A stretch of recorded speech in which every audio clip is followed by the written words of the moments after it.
पुलिसों ने कुछ शिकायत भी की? जहाँ तक परिवार से जो बातचीत हुई है वो हमारी अलग बातचीत है। आप मीडिया के लोग हैं, हर चीज़ को समझते हैं। राजनीतिक लोग अपनी तरीके से डिफ़ाइन करते हैं चीज़ों को, लेकिन जो कुछ हुआ है वो सवाल खड़ा करता है सरकार के ऊपर।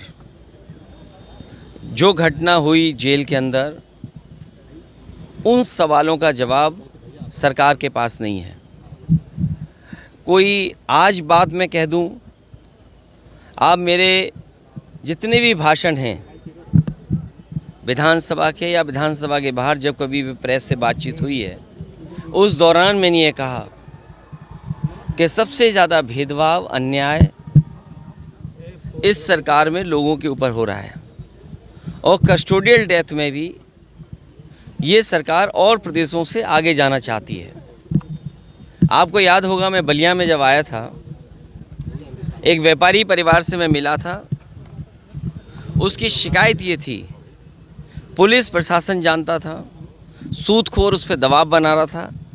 लाइव उसने अपनी जान दे दी थी, लाइव जान दी थी। उसके बाद एक और परिवार से मैं मिला था, चौकी के पास उस छात्र नेता को दौड़ा दौड़ा करके मार दिया था।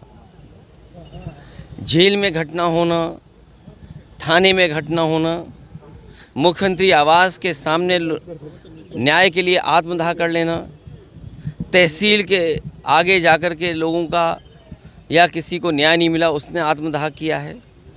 जाने गई हैं और इस सरकार को कोई परवाह नहीं है। जहाँ तक इस घटना का सवाल है, कितने वर्षों से सज़ा खुद पाया, और जिस व्यक्ति ने खुद कहा हो कि मेरी जान ले ली जाएगी, जहर दिया जा रहा है, उसके बाद सरकार ने क्या किया। और ये पहली घटना नहीं है ऐसी। इससे पहले भी पूर्व में जिन जिन लोगों ने कहा कि मुझे खतरा है जान का, मुझे सुरक्षा दे, सरकार का पहला काम है नागरिक को सुरक्षा देने का। जो सरकार सुरक्षा नहीं दे सकती, न्याय नहीं दे सकती, वो सरकार जनता की नहीं हो सकती। और आप जानते हैं, आप भी तो एक पिलर हैं डेमोक्रेसी के, आप पे कितना दबाव है। आप सच दिखाएंगे तो हो सकता है आप पे कार्रवाई हो जाए, न कार्रवाई हो तो कोई पुरानी चीज़ ढूंढ ली जाएगी आपकी।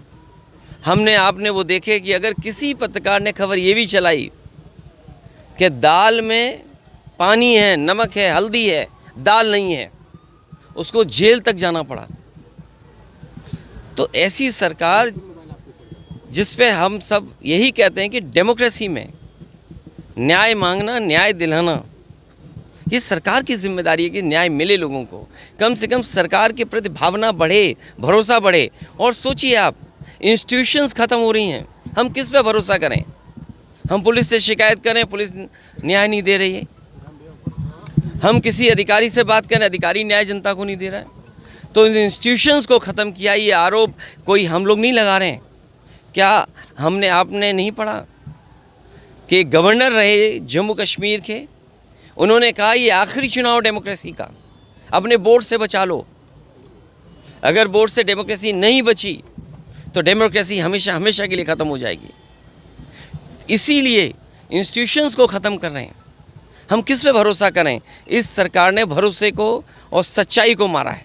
सर, मुख्तार अंसारी की जिस तरह से मौत हुई और परिवार ने और खुद मुख्तार अंसारी ने आरोप लगाया, क्या सीबीआई जांच की मांग करेंगे? मैंने अपने स्टेटमेंट में ये कहा, सुप्रीम कोर्ट के सिटिंग जज की निगरानी में, कोर्ट के सिटिंग जज की निगरानी में अगर जांच होती है तो न्याय मिलेगा। और जो न्यायिक जांच हो रही है उस पर भरोसा है? मुझे सरकार पे भरोसा नहीं है कि सरकार न्याय दिला पाएगी या सच्चाई सामने आएगी। लोग जानते हैं कि सच्चाई क्या है। बांदा की जेल, और जेल में पहले भी कहा गया, जो व्यक्ति वर्षों से जेल में था, आखिरकार उसे क्यों लगा कि मेरी जान को खतरा है। सरकार क्या दिखाना चाहती है। तो कम से कम सरकार को न्याय दिलाना चाहिए और देश की जनता सच जाने, कम से कम उस दिशा में सरकार को काम करना चाहिए। 2016 में आपने अंसारी बंधुओं का विरोध किया था अपने पिताजी के सामने पार्टी में लेने को लेकर। राजनीति हमेशा वर्तमान परिस्थितियों पे होती है। सर, एक पॉलिटिकल सवाल, आपके ऊपर आरोप लग रहे हैं कि 9 टिकट बदले गए और अभी भी बहुत सारे लोग जो है वो। अच्छा, हमारे टिकट बदले गए। मैं आपसे पूछता हूँ, क्या कैसरगंज लोकसभा का प्रत्याशी कौन होगा, क्या बीजेपी बताएगी? और आपको तो खबर ये चलानी चाहिए कि बीजेपी के जहाँ जहाँ प्रत्याशी जा रहे हैं उनका कितना जनता विरोध कर रही है। इस बार जनता का सैलाब है और ये सैलाब भारतीय जनता पार्टी की सरकार को ढा देगी। अखिलेश जी कह रहे हैं आपकी डेमोक्रेसी संकट में है, तो एनडीए और आप उसके खिलाफ कैसे काम करेगी सपा? कैसे जनता के बीच जा रहे हैं? लगातार जा रहे हैं और जनता ने जो मन बना लिया है, इस बार भारतीय जनता पार्टी का सफाया होना है। अखिलेश जी, ओम प्रकाश राजभर का कहना है कि अखिलेश खुद पीडीओ को लेकर कंफ्यूज है। बात इधर उधर मत करो, आपसे बेहतर उनको कौन जानता है। आप बहुत करीब के हैं, बहुत करीबी बातें जानते होंगे आप। अखिलेश जी, मुख्तार अंसारी की बहू निकहत से मुलाकात हुई? मैं ये बात, परिवार के सभी सदस्यों से मेरी ज़्यादातर लोगों से मुलाकात हुई है। अफशा अंसारी फरार चल रही है, उनके लिए कुछ कहना? मैं केवल आपके माध्यम से यही कह सकता हूं कि वो फैसले हों जिससे डेमोक्रेसी पर और न्याय देने वाली इंस्टीट्यूशन पर भरोसा हो। मैं प्रेस का धन्यवाद देता हूं। एक बराबर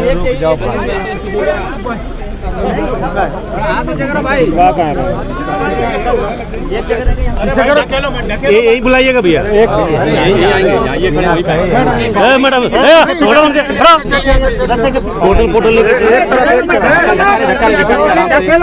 कुछ नहीं करो भाई, नीचे नीचे नीचे कैमरा स्टार्ट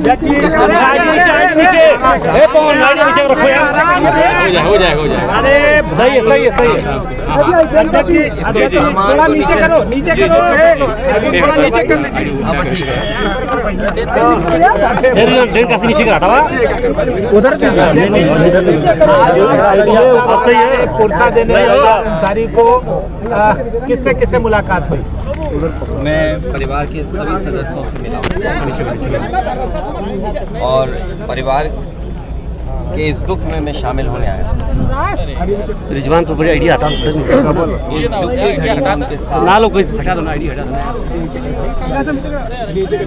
उनका दुख बांटने मैं परिवार के सदस्यों से मिला हूँ। सदस्यों ने कुछ शिकायत भी की? जहाँ तक परिवार से जो बातचीत हुई है वो हमारी अलग बातचीत है। आप मीडिया के लोग हैं, हर चीज़ को समझते हैं। राजनीतिक लोग अपनी तरीके से डिफाइन करते हैं चीज़ों को, लेकिन जो कुछ हुआ है वो सवाल खड़ा करता है सरकार के ऊपर। जो घटना हुई जेल के अंदर, उन सवालों का जवाब सरकार के पास नहीं है। कोई आज बात मैं कह दूं, आप मेरे लोकसभा का प्रत्याशी कौन होगा, क्या बीजेपी बताएगी? और आपको तो खबर ये चलानी चाहिए कि बीजेपी के जहाँ जहाँ प्रत्याशी जा रहे हैं उनका कितना जनता विरोध कर रही है। इस बार जनता का सैलाब है और ये सैलाब भारतीय जनता पार्टी की सरकार को ढा देगी। अखिलेश जी कह रहे हैं आपकी डेमोक्रेसी संकट में है, तो एनडीए और आप उसके खिलाफ कैसे काम करेगी सपा? कैसे लोग जनता के बीच जा रहे हैं? लगातार जा रहे हैं और जनता ने जो मन बना लिया है, इस बार भारतीय जनता पार्टी का सफाया होना है। अखिलेश जी, ओम प्रकाश राजभर का कहना है कि अखिलेश खुद पीडीओ को लेकर कंफ्यूज है। बात इधर उधर मत करो, आपसे बेहतर उनको कौन जानता है। आप बहुत करीब के हैं, बहुत करीबी बातें जानते होंगे आप। अखिलेश जी, मुख्तार अंसारी की बहू निकहत से मुलाकात हुई? मैं ये बात, परिवार के सभी सदस्यों से मेरी ज़्यादातर लोगों से मुलाकात हुई। अफशाह अंसारी फरार चल रही हैं, उनके लिए कुछ कहेंगे? वो नहीं मिल पाई अपने पति मैं से। केवल आपके माध्यम से यही कह सकता हूँ कि वो फैसले हों जिससे डेमोक्रेसी पर और न्याय देने वाली इंस्टीट्यूशन पे भरोसा हो। मैं प्रेस का धन्यवाद देता हूँ। हैं? अग्निवीर में सर क्या करें? मैं अग्निवीर व्यवस्था के पक्ष में नहीं हूँ। अग्नि व्यवस्था समाप्त होगी। मैं तमाम नौजवानों से कहना चाहता हूँ कि अग्निवीर व्यवस्था को ख़त्म करने के लिए समाजवादी पार्टी और कांग्रेस का या इंडिया गठबंधन उसकी मदद करें, क्योंकि नौजवान पक्की नौकरी चाहता है। आज सोचिए फौज में हुई है, सेंट्रल फोर्सेस में होगी, कल ये पुलिस पीएससी में ऐसी टेम्पररी नौकरी आएगी, तो कौन स्वीकार करेगा? तो ये जो आधी अधूरी नौकरी है, इसमें कभी हम स्वीकार नहीं कर सकते। समाजवादी लोग स्वीकार नहीं करेंगे। जब भी सत्ता में आएंगे, अग्निवीर जैसी व्यवस्था को हमेशा हमेशा के लिए समाप्त करेंगे।